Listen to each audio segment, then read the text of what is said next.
Saigon a beau être une ville attractive, belle et importante, cette ville sera toujours considérée comme un enfer du point de vue de certaines personnes. En effet, lorsque je me suis rendue à Saigon, grâce à un guide, j'ai pu visiter la ville.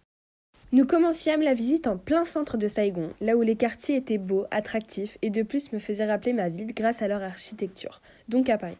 Cependant, Hiroki, mon guide, m'expliqua qu'à Saigon, les populations vietnamiennes et chinoises étaient restées dans la ville après l'arrivée des Français, mais que ces populations habitaient maintenant dans des quartiers spécifiques. En effet, c'est un véritable processus de ségrégation et de hiérarchisation qui est apparu, puisqu'un peu plus loin de ces quartiers riches à Saigon, où habitaient majoritairement les Européens, les populations vietnamiennes et chinoises se répartissaient tout autour dans les quartiers les plus pauvres. On pouvait voir une grande différence entre ces différents quartiers par rapport à leur mode de vie.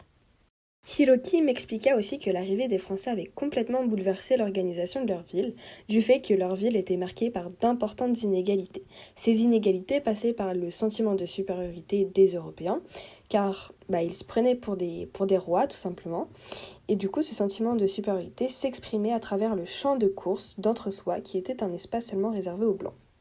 Ce qui montrait et témoignait bien de la supériorité des Européens face aux autres était aussi le fait que les Indochinois étaient présents dans l'espace urbain central où ils travaillaient en tant que chauffeurs de pousse-pousse ou domestiques.